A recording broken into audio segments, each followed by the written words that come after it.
오늘도 좀 준비가 돼 있다면서요? 예, 열심히 준비를 해왔습니다. 어떻게 이 재미없는 여론조사를 그렇게 재밌게 말씀하시는지. 서울시장부터 볼까요? 네.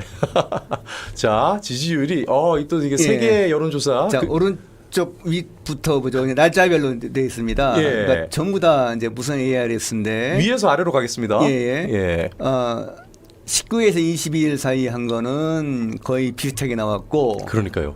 20, 21일에 했던 CBS 조사는 정은호 후보가 늦게 나왔고요. 네. 이제 물론 오차범위 아닙니다. 예.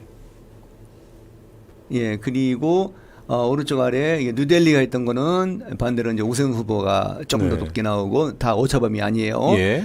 그러니까 결론적으로 말해가지고 서울시장은 각축전이다. 그러니까요. 예, 엎치락 그 다음을 뒤치락. 볼까요? 예. 어젯밤에 이제 KBS가 보도했던 건데 네. 맨 오른쪽입니다. 이거는 방식이 달라요. 아까는 ARS인데 이건 직접 그 직원이 전화해가지고 물어본 거거든요. 샤이칭의 응답이 좀 적다 하죠. 예. 그래서 그 이제 우파 보수 후보한테 불리하다고 하는 건데 네. 그래도 많이 좁혔어요. 6% 포인트까지 왔습니다. 아, 그렇네요. 보수층의 좀 불리한 조사 방식인데도 예. 불구하고 오차범위 내네요. 그러니까 이게 이제 25일이니까 선거까지는 한 일주일 좀 넘게 남았거든요. 어떻게 네. 될지 몰라요. 근데 원래 선거 일주일 앞두고는 여론조사 추가 공표 안 하지 않나요? 오늘까지 한 거는 예. 내일도 보도할 수가 있습니다. 그죠. 예, 추가 대신에 조사를 못 하죠. 내일부터 조사하는 거는 선거일 때까지는 공개 못 해요. 네, 깜깜한 그러니까요. 기한이 시작되는 거죠. 네, 깜깜이가 예, 드는데. 그러면 이제 그 동안에 각 정당은 우리가 이겼다라고 이제 그러니까요. 뻥을 치죠. 진짜 안개 속이네요. 와, 참 이거 모르는 거다 진짜. 자, 그리고 네, 이제 부산시장을 한번 볼까요? 부산으로 한번 가보겠습니다. 예. 부산시장이 어이구야. 이쪽은 전재수 후보가 예. 앞서 나가는데, 예. 그러니까 그 지난 총선 때 예를 보자면 네. 10% 포인트 격차라면은 그 우파 후보가 극복 가능합니다. 맞아요. 여론조사가 부산은 또 좀 그런 특성이 있었어요. 예. 예. ARS는 그 오차범위 아니고요, 둘 다. 네. 그런데 KBS가 했던 전화 면접은 12% 포인트 차이 하는데 예. 이거는 박현준 후보가 좀 더 따라잡아야 비슷해질 수 있는 상황이라고 예. 볼 수도 있고. 실제로 제가 주변에 물어봐도요. 무선 전화 면접, 그러니까 실제로 사람이 연락이 와가지고 이렇게 사람 목소리로 들으면요, 보수 이미지가 안 좋은 상태에서 보수 성향이다, 아니면 내가 보수 후보를 지지한다 이런 얘기 하기 쉽지 않다 하더라고요. 예. 실제로도. 예. 그리고 이제 하여튼 박형준 후보가 지금 훨씬 더 큰 격차에서 쫓아가는 건 사실이고. 저것 때문에 전재수 후보 측에서도 안심을 안 한다면서요? 그렇죠. 앞서가고 있으면서 예. 불구하고. 예. 그리고 이제 악재들은 주로 전재수 후보 측에서 터졌고. 아이고. 예. 그리고 또 박근혜 대통령 변수가 예. 오늘 박 전 대통령이 아마 부산 가시죠? 오늘 가나요? 예, 그러니까 부산, 울산을 가는 걸로 알고 있는데 야, 그럼 특히나 북구갑 거기도 완전히 지금 영향 많이 미치죠. 북구갑 자체는 안 갈 겁니다. 예. 그거는 그 박 전 대통령이 정치인이 아니고 예. 정치 한복판에 들어가지 않을 겁니다. 그러니까요. 그건 딴 사람이 아니라 한동훈 예. 후보가 뭐 방송에서 말씀드린 적 그렇습니다만은 예. 좀 난처한 상황이잖아요. 그러니까요. 예. 거기까지 하지는 않을 건데 하여튼 예. 그래도 영향을 받겠죠. 당연히 받겠죠. 예. 부산까지만. 혹시 또 그밖에 격전지 여론조사는 예. 또 어떻게 볼 수 있을까요? 대구를 예. 보죠. 대구는 아. 부산하고는 달리 이제 추경 후보 쪽으로 많이 좀 예. 그러니까 위쪽 왼쪽보다 오른쪽이 그 무선 전화 면접은 그래서 김부겸 후보가 조금씩 앞선으로 나오고 있는데 예. ARS에서는 오차범위를 벗어나서 오. 추경 후보가 앞선으로 나오고 있거든요. 이거 추세까지 포함하면은 이거 각도가 꽤 가파르게 바뀌었는데요. 예. 예. 오. 야, 대구는 이런 상황이네요. 그리고 다른 지역을 한번 볼까요? 예. 그 울산 궁금했어요. 예, 울산에 김상욱 후보도 대부업 관련해서 터졌잖아요. 예. 그런가요? 국회의원직을 가지고도 예, 이사로서. 그랬죠. 예. 지금 그 오차범위 아닙니다만 김상욱 후보가 아직은 높게 나오고 있는데 예. 이제 물론 무선 전화 면접이에요, 예. 인터뷰예요. 그렇네요. 무선 근데 전화네요. 여기는 이제 마지막 변수가 민주당하고 진보당 후보의 단일화. 예. 그리고 김두겸 국민의힘 후보하고 박맹우 무속 후보의 단일화. 예. 어느 쪽에 성사가 들어오냐에 따라 가지고 그 판세가 확 바뀔 가능성이 있습니다. 진보당에서 지금 민주당을 많이 공격하고 있더라고요. 예. 그리고 이제 박맹우 후보 같은 경우도 왜 컷업을 시켰는지 조금 그래요. 답답해요. 맞아요. 그냥 경선 해가지고 한 분이 돼가지고 나왔으면 네. 지금보다 훨씬 국민의힘이 좀 더 유리한 조건에서 싸웠을 텐데요. 그러니까요. 그리고 경남지사 후보는 마찬가지로 5%포인트 내에서 예. 각추점 벌이고 있고요. 그렇네요. 이건 역시 전화면접인데도 그렇습니다. 예. 충남지사도 전화면접인데 자, 김태용 후보 하면 또 이제 MBC를 빼놓을 수가 없는 이상해요. 대전 MBC. 그 토론회에서 예. 그 부분을 드러냈다는 것도 저도 방송사에서 30년 넘게 일했습니다만 예. 잘 이해가 안 되고요. 왜냐하면 자막이 잘못됐다는데 네. 그러면 그냥 그 테이프 놓고 디지털 편집하잖아요. 네. 요즘 뭐 중학생보가 하려도 갈 텐데 그냥 위에다 자막 하나만 덮으면 돼요. 그러니까요. 그걸 뭐 잘라서 빼고 집어넣고 하다 사와놨다고 그러는데 예. 난 것 같은데 그렇게 할 이유가 없어요. 덮으면 되거든요 자막을. 그렇죠. 게다가 이게 이상해요. 레이어 개념, 트랙 개념이기 때문에 영상 트랙을 수정하지 않아요. 자막 트랙은 따로 있어요. 예. 이쪽을 바꾼다 해서 여기에 영향을 미치지는 않습니다. 그래서 저도 이해가 안 가더라고요. 그리고 예. 또 뭐 선거 벽부에서 천안에선가 예. 김태흠 도지사 후보만 맞아요. 사흘 동안 안 붙였다는 건 예. 그건 그 선거니까 어쨌든 고의성이 있는 것 같아요. 예. 없는 걸 알고도 가만히 있었으니까. 그러니까요. 아 근데 대표님 대전 MPC가요 예전에 그 천안에서 그 왜 그 신범철 그 왜 국방부 차관하던 분 있잖아요. 예. 그분이 출마했을 때도 그때도 이 토론회 발언을 일부를 또 삭제를 한 바가 있었다고 하더라고요. 그래서 이게 참 뭐랄까 어떻게 같은 실수가 이렇게 동일하게 또 같은 진영을 상대로만 이렇게 반복이 되느냐 이런 좀 불만을 많이 갖고 있는데 참 김태흠 후보 같은 경우는 이번 충남지사 조용하게 흘러가나 했는데 전국적으로 바람은 많이 타게 됐습니다. MBC로부터 한번 성근이로부터 한번 예. 아유, 참.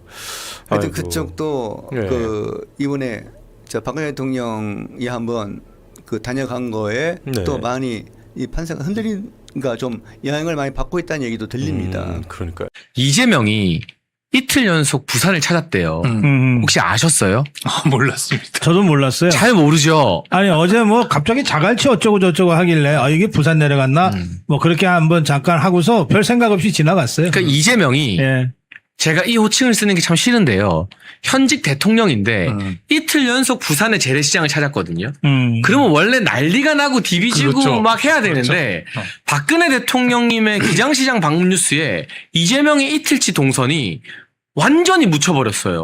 그러니까 이재명 입장에서는 지금 부산 선거 도와주려고 난리를 친 건데 무리해가면서까지 보통 현직 대통령들이 지방선거나 총선 전에 지방순회하면서 막 메시지 내고 합니다.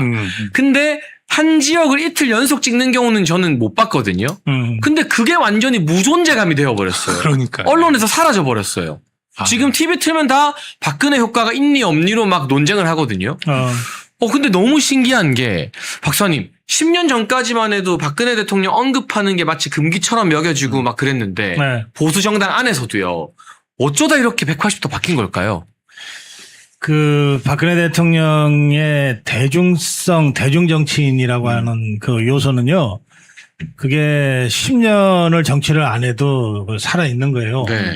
그러니까 박근혜 대통령이 그 정치판에 입문해서 대통령이 되고 나서 또 대통령 된 후에 끌려 내려와서 지금 10년 이 전 과정을 보면 한결같은 게 하나 있어요. 그게 뭐냐면 대한민국에 대한 사랑, 애국심, 애국심이에요. 뭐 박근혜 대통령의 애국심이 아버지 박정희 대통령 어머니 유경수 여사로부터 물려받고 교육받은 것이라 하더라도 뭐 어느 자식인들 그 교육 제대로 안 받겠어요 집에서. 그렇지만 나와서 꼭 그대로 하는 사람들 없잖아요. 그러니까 이 박근혜 대통령은 아예 타고날 때부터 이런 공인으로서의 그 DNA를 타고났다. 그리고 아주 좋은 교육을 밥상머리 교육부터 잘 받았다. 그래서 사회생활을 거의 못했잖아요. 사회생활을 거의 못하고 23살에 그 어머니를 대신해서 유경수 여사 어머니를 대신해서 퍼스트레이디 역할을 하면서 사실상 공인으로서의 활동을 시작했잖아요. 그렇죠. 그러니까 그때부터 따지면 50년입니다. 그 50년 사이에 아무 활동도 못했던 18년도 있고 또 대통령까지 도전하는 또 다른 18년도 있고 그리고 그 이후에 10년간의 정말 감옥 생활과 뭐 유폐가 되다시피 한 지금까지의 생활이 있는데 이 전 시기를 거쳐서 단 한 번도 흐트러짐이 없이 이 대한민국을 사랑하는 그 애국심 하나로 버텨낸 거예요. 그다음에 우리가 박근혜 대통령 탄핵 때도 많이들 얘기를 했는데 10원짜리 한 장 이 검찰들이 탈탈 털었는데 한동훈이 같은 것들이 10원짜리 한 장을 발견하지 못했잖아요. 그러니까 이렇게 사는 사람이 없어요. 뭐 진짜 이슬 먹고 살았나 봐. 그러니까 그 청년 결벽함 그리고 그 애국심 그리고 늘 그 공을 먼저 앞세우는 이런 선공후사, 선당후사의 정신. 이게 그냥 정치인들의 한 번 쓱 지나가듯이 하는 수사적인 표현이 아니고 이게 박근혜라는 정치인의 인생 자체다. 이걸 국민들이 다 알고 있는 거예요. 다 알고 있으니까 좋아하지 않을 수 없는 거죠. 좋아하지 않을 수 없는 거예요. 어떻게 보세요, 변호사님은? 지금 이제 박사님께서 이제 정말 뭐 10원짜리 한 장 안 나왔다. 박근혜 그 사실이지 않습니까? 그러니까 만약에 박근혜 대통령께서 사적으로 유용한 금액이 뭐 10만 원이든 100만 원이든만 나왔으면 그거를 얼마나 부풀려가지고 난리를 쳤겠어요. 저 언론이. 네, 뭐 10만 원 가지고 고리대금업을 했다는 등 별소리 다 만들었겠죠, 진짜. 그런데 정말로 뭐 진짜 단적으로 또 시기가 적절하게 비교가 됩니다. 아주 그 정청래 같은 자가 정용진 회장 사과하는데도 뭐라 그럽니까? 맨입으로 사과하냐? 그것조차도 정말로 뭐 하나 바라는 그 이문을 따지는 이런 좌파 장사치들하고 박근혜 대통령의 이 품격이나 이런 것들은 뭐 비교할 바가 안 되는 거죠. 근데 저 너무 억울한 게요. 공금은요. 좌파들이 다 썼어요. 김혜경이 이재명 와이프 김혜경이가 이번에 참 사고도 쳤더라고요. 부산에서 빨간색 장바구니 들고 다녀서 국힘 선거운동하냐 뭐 이런 말이 막 나오긴 했는데 아니 법카로 온갖 뭐 닭백숙, 쌀국수, 한우, 초밥 아주 골고루도 다 사 먹었잖아요. 맞습니다. 공무원을 그리고 사적으로 부린 것도 사실은 이게 큰 틀에서는 국고 포탈이고 공금 세금을 횡령한 거죠. 그리고 김정숙이 옷을 어떻게 패션쇼처럼 입고 다니는지 그거 네티즌들 중에 패션 전문가들이 다 분석했는데 막스마라 매니아더라고요. 막스마라라는 아주 비싼 브랜드가 있습니다. 겨울에 여자 코트 한 벌에 1,000만 원 하는 브랜드예요. 백화점 가면 있는 그 강남의 사모님들이 제일 좋아하는 브랜드인데 막스마라 종류별로 색깔별로 해외 갈 때마다 근데 관봉권으로 옷값 결제했다는 증언도 나왔는데 이 자료를 문재인이가 대통령 기록물로 봉인해서 법원에서는 그거 보라 했는데도 못 보게 봉인해 놓은 거잖아요. 맞습니다. 아니 지 마누라 옷 산 게 왜 대통령 기록물입니까? 그러니까 어떻게 보면 공금과 세금은 김정숙, 김혜경이 다 쓰고 박근혜 대통령은 10원짜리 한 장 안 받았는데 그렇게 됐다는 걸 오랜 시간이 흘러서 우리 국민들이 그 당시에 박근혜 대통령 탄핵에 동의했던 사람들도 지금 차마 그때 탄핵 잘못됐다 말은 못 꺼내도 다 알고 있으니까 이런 반응이 나오는 것 같아요. 그게 바로 그러니까 미안한 거죠, 사실은. 국민들이 다 미안한 겁니다. 뭐 쉽게 말해서 그때 당시에 다 박근혜 대통령 탄핵돼야 된다라고 주장했던 사람들은 뭐 좌파 우파를 가릴 것 없이 진짜 엄청나게 많지 않았습니까? 그런데 실제 이제 지금 와서는 뭐 재판이 결과가 어떻게 됐든 이런 걸 다 떠나서 국민들께서 다 알고 계신 거죠. 사실은 그때 우리가 잠깐 정신이 나갔었구나. 이런 생각들을 다 하면서 2016년, 17년 그때죠? 네네네. 지금 이제 10대, 20대, 30대 윤석열 대통령의 비상계엄으로 개몽됐다고 선언한 이 젊은 세대들이 그 당시엔 너무 어려가지고 박근혜 대통령이 대통령이었는지 잘 몰라요. 그리고 탄핵됐대 그러는데 왜 탄핵됐는지를 잘 모른다 그러더라고요. 모르죠. 그래서 제가 그 개몽된 10대, 20대, 30대를 위해서 박근혜 대통령이 얼마나 억울하게 황당하게 탄핵됐는지를 저 방송을 좀 하려고 준비하고 있어요. 그와는 별도로 우리 지금 유승수 변호사 말씀하신 대목인데 제가 그때 방송 프로그램 진행도 하고 또 각종 프로그램에 패널로도 하루에 7, 8번씩 방송할 때입니다. 할 때인데 야, 그거 진짜 놀랍대요. 어저께까지 이렇게 우리 둘이 이 우파 패널로 나갔어. 그래서 이건 탄핵은 말도 안 돼. 막 그렇게 했어. 그리고 그 다음날 다시 만났어. 얘가 탄핵해야 된다는 거야. 아, 유승수 변호사가 아니라 당시에 이 시대 흐름이 그렇게 막 급박하고 막 그랬어요. 그래서 제가 당시에 평론 안 했죠? 네. 예, 우리 장혜찬 최고위원도 당시에는 평론 안 했죠? 방송 안 할 때입니다. 자, 네. 제가 그러니까 제가 그냥 대놓고 얘기할게요. 당시에요. 지금 우파라고 하는 사람들, 우파 진영의 평론가라고 하는 사람들 거의 예외 없이 다 박근혜 대통령 탄핵해야 된다고 떠들어댔어요. 맞습니다. 방송에서. 예? 그런 사람들이 그 이후에 일부는 그때 제가 잘못 생각했습니다라고 반성하고 뭐 이러고 이제 넘어간 적도 있지만 거의 대부분은 입 싹 닫고 마치 그때부터 변함없이 자유우파 평론가인 것처럼 평론하고 있어요. 그때 제가 정말 세상이 무섭더라고. 아니 어제까지 나랑 같이 얘기하면서 탄핵 안 된다고 했는데 너 왜 그 사이에 바뀌었어? 그러니까 여론조사가요 80% 이상이 탄핵 찬성이에요. 저도 먹고 살아야죠. 이러더라니까. 그러면은 그때 당시 탄핵 찬성하지 않으면 먹고 살 수가 없었던 거네요. 우리. 방송에서 다 잘리는 거죠. 아이고.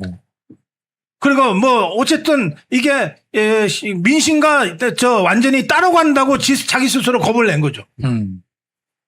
그래서 나중에 보니까 저 혼자 남아 있던데요. 탄핵하면 안 된다. 정말로 박사님 고생 많으셨습니다.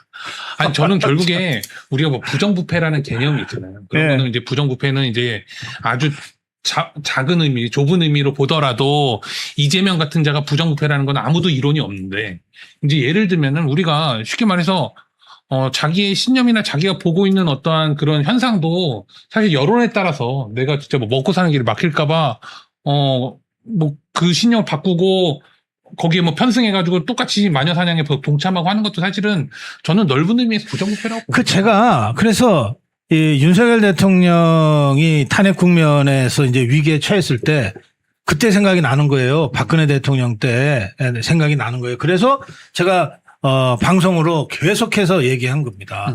윤석열 대통령이 왜 계엄을 했는지를 국민들한테 직접 설명해라. 이게 박근혜 대통령 때 그걸 제대로 안 했어요. 박근혜 대통령이. 저는 지금이라도 박근혜 대통령 만나면 그 10년 전에 탄핵 과정에서 박근혜 대통령이 적극적으로 대응하지 못한 부분은 대통령님 잘못입니다라고 얘기할 셈이에요. 적극적으로 해줘야 이쪽에서 싸우는 우리들도 뭔가 근거를 갖고 싸울 거 아니에요. 맞습니다. 근데 박근혜 대통령이 헌법재판소에 재판도 안 나와. 그리고 무슨 형사재판에서 적극적으로 의견을 개진하지도 않아. 변호사들이 적극적으로 언론 플레이도 안 해. 박근혜 대통령의 청와대 참모들 있잖아요. 정무수석이니 비서실장이 이런 사람들은 다 비서니까 말이 입이 없다고 그러고서 딱 입 닫고 있어. 아무도 얘기를 안 하는 거야. 박근혜 대통령 입장에 서서. 근데 좌파들은 끊임없이 가짜뉴스 퍼날르고 막 한단 말이에요. 그러면 우리 같은 입장에서는 또는 당시에 여당이었던 자유한국당 입장에서 국회의원이라고 한들 이런 고급 정보를 그때그때 우리가 알 수가 없잖아요. 그렇죠. 그러니까 속수무책으로 당하는 거예요. 그럴 리가 있습니까? 그러니까 좌파가 막 공격을 해. 무슨 비아그라가 왕창 나왔대더라. 막 이렇게 공격을 하면 우리 입장에서는 이걸 반격할 논거가 없으니까 그럴 리가 있습니까? 이러고 방어할 수밖에 없었다니까. 결국은 제가 돌이켜보면 네. 그 당시의 탄핵과 여론 조성은요. 실제로 최순실 씨가 잘못한 게 있죠. 그 최순실의 잘못만 잘못이었다. 네. 최순실이 박통의 총애를 믿고 잘못한 거다였으면 탄핵 안 당했어요. 그렇지. 근데 좌파들이 만든 네. 그 대도하는 미래가 어떻고 링거를 막고 아까 말씀하신 입에 담기도 싫은 그런 약이 어떻고 하는 그 수많은 가짜뉴스 프레임에 대응을 못해서 국민들이 지금 미안해하는 게 진짜 지금 돌아보면 말도 안 되는 낙곰수 음모론인데 그러니까. 그때는 그게 너무나 그냥 그러니까 넘쳐나고 언론에서 방송에서 적극적으로 말하니까. 대응을 안 하는 바람에 네. 우리 국민들도 그게 사실인가 보다라고 믿을 수밖에 없는 상황이 돼버린 그랬던 거야. 거죠. 그래서 다들 탄핵은 불가피한가 봐. 이렇게 된 거거든요. 그러니까 그 국민들이 지금은 대통령한테 미안해 하지만 저는 돌이켜보면 박근혜 대통령도 우리 국민들한테 그 대목에 있어서는 미안합니다. 당시에 제가 좀 더 적극적으로 했어야 됐는데 못했습니다. 이 말씀 하셔야 된다니까요. 그래서 제가 그때의 잘못을 다시 보면서는 안 되겠다 싶어서 윤석열 대통령한테 적극적으로 국민들한테 알려야 된다고 제가 목이 쉬도록 제 방송에서 얘기한 거예요. 그리고 윤석열 대통령이 실제로 그렇게 했죠. 그러니까 이제는 윤석열 대통령이 왜 계엄을 할 수밖에 없었는지 에 대해서는 자유파 국민들이면 다 알잖아요. 알죠. 그리고 그 과정에서 윤석열 대통령의 메시지를 보고 개몽되는 거 아닙니까? 윤석열 대통령의 사진 보고 개몽되는 게 아니잖아요. 그러니까 그런 점에서 우리가 그 이후에 앞으로 이런 국면이 다시는 없어야 되겠지만 혹시나 또 똑같은 어려운 상황이 처했을 때는 다른 건 몰라도 우리의 직접 메시지만큼은 포기해서는 안 된다. 그리고 지금 우리가 오늘 이게 메인 주제는 아니지만 네. 이야기 나온 김에 그때는 또 유튜브가 활성화되지 않았다는 것도 맞습니다. 큰 차이인 것 같아요. 네, 그렇죠. 기성 언론과 레거시 미디어들이 지금도 얼마나 말도 안 되는 바람몰이를 합니까? 우리가 부산 북구갑의 한동훈 케이스만 봐도 알 수 있듯이. 네. 근데 그걸 유튜브가 외신을 보고 직접 취재하고 해서 바로잡는 진실들이 굉장히 많잖아요. 그러니까 그런 어떤 시대적 변화, 그런 것들 때문에 지금 온 국민들이 박근혜 대통령에게 더 미안함과 안쓰러움을 느끼면서 열광적인 환호를 보내주고 있는 것 같아요. 그렇죠. 네. 이것도 뭐 메인 주제는 아닌데 지금 유튜브 말씀하시니까 그때 잘못된 유튜브에 나갔죠. 결과적으로 봤을 때 그렇잖아요. 지금 생각해보면 정말 끔찍한 거 아닙니까? 정말. 예, 그렇습니다. 뭐 이재명 운운하고 있으니까 거기는. 예. 예. 정규제 말씀하시는 거죠? 네. 참 그렇습니다. 그러니까. 예. 제가 어제도 방송 중에 이 말씀을 드렸는데요. 정치인에 대한 평가는 시간이 조금 지나서 이루어지는 거다. 그러니까 그 당시 시점이 아니라 10년이 지나서 지금 문재인이는 그렇게 기세등등했지만 어디 나오지도 못해요. 민주당이 부르지를 않아요.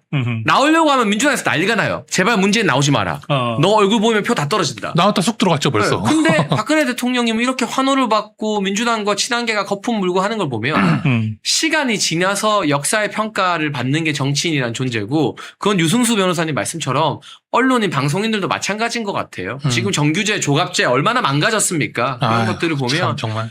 시간이 필요하다는 생각을 합니다. 그 이제 또 한 가지는 그 이번에 이제 박근혜 대통령의 유세 지원 일정이 그냥 사람들 만나고 손잡아주고 이렇게 환하게 웃고 이것만이 아니라 요소요소에 굉장히 핵심적인 메시지를 던져. 그게 장난 아니에요. 이게 박근혜 대통령이 막 뭐 목소리를 높여서 막 무슨 웅변하듯이 하는 게 아니에요. 박근혜 대통령의 특유의 차분하면서도 띄엄띄엄 하는 그 화법인데 그 화법으로 던지는 메시지가 이게 엄청나게 강한 거거든요. 그래서 저는 박근혜 대통령이야말로 그 본인이 메신저다. 이런 생각을 제가 예전부터 했어요. 그리고 실제로 박근혜 대통령 주위에서 그 보좌를 했던 사람들, 예컨대 이정현 홍보수석 같은 사람들, 이런 사람들 저하고 가까우니까 그때부터 얘기를 많이 들었는데 박근혜 대통령 어떤 행사를 갈 때 물론 비서들이 준비를 해주지만 마지막에 현장에서 직접 하는 거는 박근혜 대통령의 직접 워딩이라는 거예요. 그런데 이 워딩이 행사장으로 이동할 때 뭐 1시간 걸린다 그러면 차 타고 가잖아요. 그러면 이제 수석 비서가 타고 가잖아요. 네. 또는 비서실장이 타고 가잖아. 거의 얘기 안 하고 혼자 골똘히 생각하면서 만들어낸대. 그렇게 해서 던지는 그 하나하나의 메시지가 엄청 임팩트가 있다는 거예요. 응? 그럼 지금 그렇게 하고 있는 거잖아요. 그러니까요. 박민식한테 월남전 얘기를 꺼내고 울산에서 박정희 대통령이 울산을 어떻게 건설했는지를 꺼내고 이렇게 하잖아요. 근데 이런 그 메신저로서의 그 메시지 관리 능력 이거를 박근혜 대통령만큼은 아니지만 비교적 유사하게 구사하고 있는 사람이 우리 자유파 진영에 한 사람이 있어요. 네. 그게 장동혁. 그래서 제가 장동혁을 아주 높이 평가하는 거예요. 기대할 만하다. 그럼요. 지금 장동혁이 거의 혼자서 이재명과 공중전 전선을 구축하잖아요. 여론전을 지금 혼자 다 하죠. 거의 혼자서 하잖아요. 물론 대변인들도 고생하지만 그러나 대변인이 100마디 하는 것을 언론에서 다뤄줍니까? 안 다뤄주죠. 당 대표의 한마디로 각이 쏟아는 거 아니에요. 그 지금 정청래는 존재감도 없어졌죠. 장동혁 대표 정청래를 직격했습니다. 부러우니까 박근혜 대통령을 억지로 까는 거 아니냐. 아들 학폭은 사과했냐. 그리고 집값이 지금 부동산 지옥이었던 문재인 시절보다 더 폭등하고 있는데 이재명 분당 아파트 팔았냐. 이 이야기는요. 대한민국에서 장동혁이 제일 피를 토하는 심정으로 할 수 있어요. 왜 장동혁은 다 팔았거든요. 어머님 집까지 다시 어머님한테 증여해드릴 정도로 명의 정리를 다 했거든요. 변호사님 진짜 장동혁 대표면 억울하고 팔짝 뛸 것 같지 않으세요? 아니, 저는 억울함을 넘어서 사실 이게 이 발언만 딱 놓고 보고 그런 말씀 또 하시는 시민분들 말씀을 들었어요. 아, 장동혁 대표답지 않게 너무 말을 길게 한다. 이거에 대해서. 그거는 되게 짧게 한 겁니다, 사실. 비위 사실이 이만큼이기 때문에 그렇기 때문에 최대한 줄여서 말을 했는데도 엄청나게 길게 된 거죠. 근데 그거 저는 잘 모르겠는데 이재명이 저게 저 분당 아파트 못 판다 안 판다는 거를 미리 알고 선거 들어가면 저거 공격해야 되겠는데 공격하려면 뭐 내가 어쨌든 연루돼 있는 아파트부터 정리해야 되겠다. 그리고 싹 정리하고 공격한 거 아닐까? 그랬을 수도 있죠. 이게 그런 거 없이 그냥 정리했는데 저기 안 팔았네? 그러고서 막 억울해서 공격하는 게 아니라 그래 한번 너 이걸로 한번 당해봐라. 이러고 딱 그 작심하고 정리하고 공격 시작한 거 아닐까요? 아, 그런 것 같습니다, 진짜. 아니 이 장동혁 대표가요 아주 치밀하더라고 보니까 뭘 하나 하는데 치밀해요. 장동혁 대표 발언, 그러니까 이게 지금 사실은 일반 국민들은 이 비위 사실이나 이들의 이런 행태들에 대해서 너무 많아서 기억도 잘 못합니다. 그런데 장동혁 대표는 딱 워딩으로 딱딱 짚어서 얘기해요. 그렇죠. 예. 그 머리에 쏙쏙 들어오죠. 그런데 지금 결국에는 민주당이 이런 식으로 부끄러움도 모르는 집단이 그때 이제 개헌 때도 그랬습니다. 개헌 때도 장동혁 대표가 딱 한마디로 정리를 했잖아요.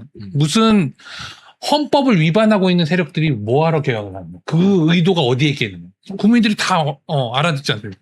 지금 이 내용도 사실은 우리 서부 청년 중에 한 분이 저한테 문자를 보내서 그런 말씀 하시더라고요. 딱 한마디로 평가를 해주시는 장동혁 대표님 요새 폼 미쳤죠. 이렇게 말씀하셨습니다. 이 부동산 문제도 정말 심각한데요. 외교 안보 문제를 짚고 넘어가지 않을 수가 없습니다. 정부가 무려 23일 만에 우리 선박에 미사일 쏜 거 나무호 타격한 거 이란일 가능성이 크다. 아니 이란이라도 아니고요. 이란일 가능성이 큰데 이게 고의로 한 건지 뭔지는 모른다라고 했어요. 변호사님 길 가다가 누구한테 뺨을 팍 맞았어요. 그건 내가 제일 잘 알잖아요. 그렇죠. 옆 사람들은 다 봤어요. 다 봤어요. 미국부터 해서 전 세계가. 근데 뺨 맞은 내가 한 달 지나서 그거 장해찬이 때렸을 가능성이 큰데 걔가 일부러 때렸는지 실수인지는 모르겠다. 이런 걸 우리는 사회에서 호구, 등신, 모저리 뭐 이렇게 표현하지 않습니까? 근데 그 꼴을 대한민국이 지금 당하고 있는 거예요. 아니, 도대체 그 이유를 모르겠는 거죠. 그러니까 이제 우리 정치에 좀 관심 있는 국민들이야 왜 그런지 알죠. 그 어떠한 대한민국의 집단 안보 체제에서 이재명이라는 사람이 어느 쪽에 서 있는지를 분명히 알 수 있는 부분이긴 한데 일반 국민들이 볼 때는 도대체 왜 저러냐. 설마 진짜 대통령이라는 작자가 이란 편을 들길 하겠냐. 근데 실제 이란 편을 들고 있는 거거든요. 이건. 아니, 이란한테 뺨을 맞아도, 이란이 일부러 그랬을 리는 없어. 또는 이란 손으로 맞은 게 아니라, 이란 옆에 있는 비둘기가 날라와가지고 와서 부딪힌 거야. 뭐 이런 식의 계속해서 어떤 이란을 갖다가 옹호하는 듯한 발언을 하는 거는 사실은 이란을 두려워하기 때문이다. 그리고, 이재명이 하고 종북주사파들은 20세기 냉전 시대에 살고 있는 자들이에요. 그러니까 냉전 시대의 그 진영 논리에 갇혀 있는 자들이거든요. 그러면 20세기 진영 논리는 어떤 거냐면, 일단, 소련, 지금은 망했지만 어쨌든, 공산주의 종주국인 소련이 조국이야. 그 다음에 큰 형님이야. 그 다음에 중국이 작은 형님이야. 그리고 쿠바가 좋은 친구고 이제 이런 세계관 속에서 살고 있는 것들이에요. 그러면 다른 세계 국제 정세 굉장히 복잡다단하고 다층적이고 다면적인 이런 정세도 이 좌파 것들은 아주 단순 명쾌해. 소련과 가깝냐? 그럼 우리 편. 중국과 가깝냐? 그럼 우리 편. 이거예요. 그러니까 지금 이 베네수엘라의 제일 뒷배가 중국이었잖아요. 맞습니다. 그러니까 마두로가 잡혀간 것이 그렇게 막 안타깝죠. 이 종중 이 이재명 입장에서는 이란의 최대 이 후원자가 중국이잖아요. 네. 그러니까 이 이란이 공격당하는 거가 자기가 공격당하는 것 이상으로 막 가슴이 아픈 거야. 맞습니다. 그러니까 막 이스라엘을 공격해야 되는 거야. 갑자기 이스라엘 네. 체포영장 나왔습니다. 그런데 느닷없이 이란이 우리 배를 공격을 했잖아. 이건 실수일 거야. 뭔가 이거 이란이 뭘 잘 모르고 실수한 걸 거야. 아니야. 이란 정부가 아니고 뭔가 이란의 무슨 정부 통제를 안 받는 무슨 다른 집단이 했을 거야. 라고 생각하고 싶은 거예요. 그러니까 이란 입장에서 생각해 보면 이란은 그럼 왜 대한민국 선박을 공격했을까? 이런 이제 우리의 상식적인 아니 이란은 공격 안 했지. 아니 이재명이가 모른다 그러는데 아직까지 확실치 않다 그렇죠. 그러는데 이란이 미쳤다고 자기들이 공격했다고 인정하냐고. 당장 이 이란 대사가 얘기하잖아요. 우리는 관계 없다, 공격한 적 없다 이러고 있잖아요 지금. 근데 저는 어쨌든 이란이 했다면 이재명보다 앞서서 제가 좀 추측을 해보자면 예. 이란이 했다면 결국에 지금 장 의원님 말씀하신 것처럼 사실은 가장 덩치 큰 사람을 두들겨 패는 게 제일 효과가 크잖아요. 가장 덩치 큰데 제일 호구같이 생긴 사람을 팬 거죠. 그게 바로 대한민국 선박이라는 게 안타까울 뿐입니다. 그 제가 봤을 때는 만만해서인 것 같아요. 50만 달러 갖다 바치고 두드려 패도 이재명 정부는 우리한테 뭐라 못한다라는 그 학교 다닐 때 참 나쁜 놈들이죠. 일진이니 뭐니 하는 애들이.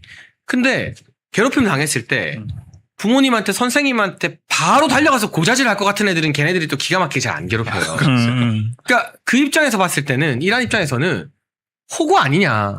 만만하다라는 생각을 하고 있고 그러니까 23일 만에 이게 미사일인지 발사체인지도 말 안 하다가 이란이 했을 가능성이 높다. 근데 해군 제독이 보고한 게 있어요. 지금 언론의 기사화는 많이 안 됐는데요. 우리가 한 방 맞은 줄 알죠? 2발 쐈대요. 그러면 2발을 연달아 쐈다는 건 명확하게 목표 지점을 노리고 타격했다라고 그렇죠. 해군 제독이 보고서에서 말을 했어요. 고의라는 거죠. 제가 팔을 뻗다가 실수로 우리 변호사님 얼굴 한 대 칠 수는 있어도 연달아 2대를 짝짝 했으면 노골적으로 때리려고 하는 거잖아요. 그러면 싸우자는 얘기지. 그러니까요. 네. 근데 그거를 2대를 짝짝 맞고도 이게 고인지 아닌지는 모른다 하고 있는 판국이에요. 여기서 더 심각한 건 이런 와중에 미국으로부터 전자권 환수 일찍 하면 한미연합사 해체할 수 있다라는 발언도 나왔다고 합니다. 그거 아주 심각한 발언. 너무 심각한 일들이 지금 외교 안보적으로 빵빵 터지고 있지 않나요? 브론스 사령관의 발언은 정확하게 그 뜻이 이런 거예요. 자, 너네가 조건이 완성되지 않았는데도 이를테면은 박근혜 정부에서 윤석열 정부까지는 전자권 전환 좋은데 우리가 그걸 전환해서 넘겨받을 만큼의 조건을 갖춘 다음에 하자. 언제라고 시간 정하지 말자. 이거거든요. 그럼요. 이거를 이재명이가 지 임기 끝나기 전에 어쨌든 전환 받아오겠다. 또 내년에 받아오겠다 막 이러고 있잖아요. 그러니까 미국 쪽에서는 조건이 갖춰지지 않았는데도 시한을 정해놓고 너네가 무작정 가져가면 그러면 이제 이 전시작전권을 한국군 장군이 그 행사한다는 뜻이 되는데 준비도 안 되고 조건도 충족 안 된 상태에서 한국군 장군의 손에 우리 미군 병사의 생명을 맡길 수 없다. 그러니까 지휘할 능력이 되냐 이거죠. 그렇지. 네. 지휘할 능력도 없는 너네들한테 우리 미군의 생명을 맡길 수 없다. 그러니까 한미연합사를 차라리 우리는 해체하겠다. 근데 박사님, 그리고 돌아가겠다는 거야. 연합사 해체는 곧 주한미군 철수 아니에요? 돌아가겠다는 거예요. 그러니까 이 얘기는 뭐냐면 미국이 지금 한반도에 철수는 안 할 겁니다. 안 하는데 철수할 수도 있다고 하는 이 배수진까지 쳐가면서 얘기하는 것은 전자권 전환 함부로 그렇게 하지 마라. 그러니까 자기들이 할 수 있는 최고 강도의 경고를 한 겁니다. 근데 좀 심각한 게요. 지금 여러분 잘 모르시겠지만 주일미군 사령관이 있습니다. 오키나와에도 미군이 주둔하고 있잖아요. 네, 있어요. 저 오키나와 놀러 가면 미군들 되게 많이 봐요. 맞습니다. 비행기 막 전투기 날아다니고. 삼성 장군입니다. 주한미군 사령관은 사성 장군입니다. 사성 장군. 그래서 우리에게 우선권이 있습니다. 근데 조선일보 보도를 보면 워싱턴에서 어떤 이야기가 나오냐면 전자권이 환수되면 연합사를 해체하고 주일미군 사령관을 사성으로 올린다. 그러면 주한미군이 주일미군의 하위 부대가 되는 거예요. 이거야말로 진짜 친일파들이 할 짓인데 죽창가 친일 거리는 저 이재명 정부가 이런 결과가 나올지도 모르고 위험천만한 짓을 지금 주도하고 있는 거예요. 변호사님 어떻게 생각하세요, 이거? 이게 사실은 뭐 2026년판 에치슨 라인이라고 볼 수 있는 거죠, 사실. 또 미국이 이제 더 이상 우리나라의 어떤 집단 안보 체제에서의 배제를 갖다가 꾀한다. 이건 사실 고 박사님 말씀하신 것처럼 곧바로 이어지는 겁니다. 사실 주한미군 철수로. 그런데 이제 주한미군이 남아 있다 하더라도 실제로 전시 상황이나 어떤 비상 상황이 발생했을 때 실제로 우리나라의 어떠한 안보나 우리나라의 어떤 영토를 지키는데 기능하지 않을 것이다. 적어도 주한미군을 그대로 철수하진 않는다 하더라도 최소한의 어떠한 미국을 위한 방어에만 급급할 것이다라는 게 이미 이제 경고를 한 거죠. 그 부분을. 그렇게 해도 되겠느냐. 그런데도 근데 저들의 전략 중에 하나가 뭐가 있냐면 못 알아듣는 척하는 전략이 있습니다. 그러니까 얘기를 해도 자기네들은 그냥 안 들은 척하고 못 알아들었기 때문에 계속 그냥 잘못 생각한 거를 국민들에게 강요하는 이런 전략이 있어요. 지금 그렇게 나가고 있는 것 같습니다. 근데 이제 미국은 에치슨 선언이 있고 나서 6개월도 안 돼서 6.25 전쟁이 터진 그 뼈아픈 경험을 갖고 있기 때문에 뭐 지금 저게 그 이재명 정권, 종북주사파 정권에 대한 이 경고의 뜻이지 뭐 실제로 전작권을 넘기거나 뭐 지구들이 받겠다고 그러면 뭐 아무 때나 가져갑니까? 넘기는 사람이 넘겨줘야 말이지. 그러니까 미군이 안 넘기면 못 가져가요. 그러니까 이제 그렇게 경고를 최고 수준의 경고를 하는 겁니다. 저는 이제 한 가지 더 말씀드리고 싶은 것은 역시 지난번에 뭐 이 한동훈 똘마니들, 오세훈 똘마니들이 막 그 장동혁 대표를 그거 갖고 물을고 뜯고 막 그렇긴 했지만 장동혁 대표가 미국은 참 잘 갔다 온 것 같아요. 그때 한 열흘 가까이 미국을 가서 미국의 조야 정치인들, 특히 트럼프 행정부의 핵심들과 깊은 얘기를 나눴잖아요. 네. 그러니까 이 장동혁 대표가 미국이 그 보는 세계 질서와 동북아 질서 그리고 미국이 생각하는 대중국 전략과 그 과정에서 일본의 위치와 대한민국의 위치에 대한 미국 주류 세력의 인식을 정확하게 지금 이해하고 있는 거예요. 그 기조에 맞춰서 지금 이 입장을 표명하고 있거든요. 그러니까 어떤 영역보다도 아주 올바른 그 정책적 방향이 그 장동혁 대표 입에서 나오는 거예요. 그리고 이 외교안보 영역에서 장동혁 대표의 비판은 이재명 것들이 반응을 못해. 이 뭐라고 반박을 못해. 자기들보다 미국이랑 소통을 훨씬 더 깊게 하고 왔어요. 그렇죠. 그게 딱 단어 한두 개만 들어도 알거든요. 그래서 역시 지난번 방미가 굉장히 중요한 방미였다. 그리고 이러는 방미 이후에 장동혁 대표가 외교안보 영역에 있어서 이재명 종북주사파들의 잘못된 노선과 방향에 대해서 그때그때 적절하게 견제하고 비판하잖아요. 이걸 미국이 보고 있잖아요. 보고 있으면서 장동혁 대표에 대한 미국 쪽의 신뢰가 더 굳어지고 있다. 그렇게 말씀드리고 싶습니다. 그게 음으로 양으로 장동혁 대표와 국민의힘에 대한 지원으로 나중에 그렇죠. 드러나게 그렇죠. 되겠죠. 그렇죠. 우리가 수권 정당이 되었을 때 네네. 충분히.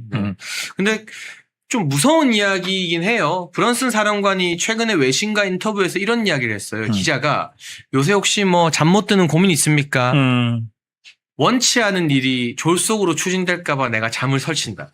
그 원치 않는 일이 전작권 환수라고 대부분의 외신이 해석을 하더라고요. 그러니까 주한미군 사령관이면 어쨌든 미국 사람이잖아요. 네. 그 미국 사람이 우리 대한민국과 이 대한민국 안보에 가지고 있는 애정이 지금 저 이재명이나 방위 출신이라고 알려진 안규백 국방부 장관이나 이런 사람들보다 훨씬 더 깊고 두텁구나. 네. 이걸 좋아해야 될지 슬퍼해야 될지 모르겠어요.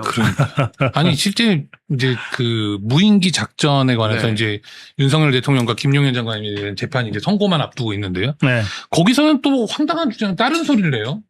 미국에다가 이런 작전을 알렸냐? 안 알렸으니까 이적이다. 뭐 이런 식의 막 어떠한 그 황당한 주장을 하는 거예요. 사실은 자유권적 차원에서 대응한 이런 군사 작전도 전부 다 어떤 국제적으로 다 공표를 하고 인증을 받고 이래 해야 된다는 말도 안 되는 주장을 하면서 지금 와서는 또 한편으로는 전작권 다 환수해가지고 능력도 안 되는 우리가 그냥 무턱대고 그냥 다 지킬 수 있어라고 하면서 사실 북한이나 중국의 어떠한 침략을 갖다가 야기하는 이런 식의 행위에 대해서는 침묵하고 있다. 앞뒤가 사실 맞지 않습니다, 얘네들은. 그 미국의 이 사령관들이 있잖아요. 네. 예, 지금 미국의 뭐 이란 전쟁을 총괄하는 사람은 중부군 사령관이지만 이를테면 그보다 더 세계 전략에 그 큰 영향을 미치는 건 인도 태평양 사령부 그렇죠. 사령관이잖아요. 그렇죠. 네. 그러니까 그런 사람들은 이미 그 단순히 미국 군인이 아니고 미국의 세계 전략을 최전선에서 이행하는 사람들이에요. 그러니까 전 세계에 사실 안보를 짜 맞추는 그림 그리는 사람들이라고 봐야 아이, 돼요. 그럼요. 네. 그러니까 2차 세계대전 때까지만 해도 나토 사령관이 제일 중요했어요. 네. 비중도 제일 컸고. 그 나토 사령관은 막 원수가 되기도 하고 그러잖아요. 근데 그거는 그 나토에 소속해 있는 20여 개 국가들의 내부 사정까지를 꿰뚫어 보면서 현장에서 판단을 하고 대통령과 의논을 하거든요. 미국 대통령과. 지금 인도태평양 사령관이 그런 역할을 하는 것이고 주한미 사령관은 이 인도태평양 지역에서도 언제 불똥이 튀어도 이상하지 않을 정도의 가장 위험한 지역의 현지 군 사령관이에요. 그렇죠. 네. 그러니까 더구나 유엔군 사령관을 겸직하고 있잖아요. 미 8군 사령관만 아니라 한미 연합 사령관이자 동시에 유엔군 사령관이거든요. 그러니까 가장 전쟁 가능성이 높은 지역의 가장 예민한 문제를 다루는 자리예요. 그러니까 이 사람이 나는 뭐 정치 몰라요. 그냥 나는 오로지 군인이에요. 그랬던 하지 중장도 한국에 들어와서 미군정 시기에 한국을 공부하잖아요. 네. 지금 이 브론슨 사령관은 그런 면에서 굉장한 그 지적 능력을 갖고 있는 엘리트고 미국의 군사령관 한 뭐 5손가락 안에 들어갈 정도의 전략통이고 그렇습니다. 그러니까 메시지가 굉장히 분명하잖아요. 그래서 저는 이 브론슨 사령관의 이 메시지를 이 이재명 종북주사파 세력이 무시해서는 진짜 큰일 난다. 그런 말씀 제가 드리고 싶고, 특히 브론슨 사령관과 또 앞으로 이거 이제 부임해 올 그 미 대사, 예, 이름이 갑자기 생각이 안 나네요. 우리 주한미 대사. 맞아요. 그 굉장한 미셸 스틸박. 정통 보수 네. 성향의 대사로 네, 알려졌죠. 미셸 스틸박. 네. 이 두 사람이 미국 국무부와 백악관의 한반도 정책을 결정하는 거의 가장 중요한 사람이에요. 왜냐하면 미국은 전 세계에 군대를 내보내고 있는 제국이기 때문에 모든 것을 백악관에서도 하지만 가장 중요한 이 정보를 현지 사령관과 현지 대사로부터 받거든요. 그러니까 브론슨 사령관과 미셸 스틸박 대사의 그 한반도 정세에 대한 분석, 그리고 이재명 정권에 대한 평가, 그리고 새로운 수권 세력으로서 국민의힘과 장동혁 대표에 대한 입장, 이런 것들이 정말 중요합니다. 그런 점에서 장동혁 대표가 지난번에 미국 가서 외교를 한 것은 다시 생각해도 정말 중요한 일정이었다, 그런 말씀을 제가 드리는 겁니다. 그러니까 저희가 아까 박근혜 대통령 이야기를 하면서 정치인에 대한 역사의 국민의 평가에 시간이 좀 걸린다고 한 것처럼 네. 이런 외교 안보 굵직한 정책이나 행보들은 역시 시간이 좀 걸리는 것 같아요. 그때 장동혁 대표를 국민의힘 내부에서도 얼마나 헐뜯었습니까? 가서 뭐 누구 못 만났다 하고 뭐 왜 갔냐 하고 뭐, 근데 결국 시간이 지나고 이런 외교 안보의 위기가 막 드러나니까 그때 가길 잘했다는 평가가 나오잖아요, 변호사님. 그러니까 이제 정청래 같은 사람이 그때 당시에 뭐라 그랬어요. 아니, 이런 사람은 미국을 가지도 못하니까 아예 미국의 어떤 사정이나 외교 정책이나 이런 거 몰라요, 아예. 그러니까 한다는 얘기가 나도 뭐 장동혁 대표처럼 놀러 다닐 수 있는 시간이 있으면 좋겠다, 뭐 이런 소리 하고 있는 거죠, 사실.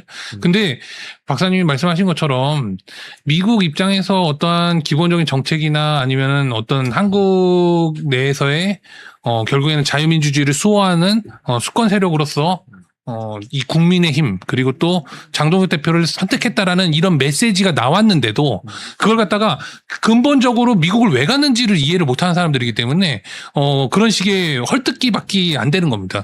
그리고 저는 지금도 이런 전작권 환순이 뭐니 사실 강력한 경고를 하는데도 불구하고 저는 이재명한테 물어보고 싶어요. 전작권 환수가 뭔지는 아는지, 사실.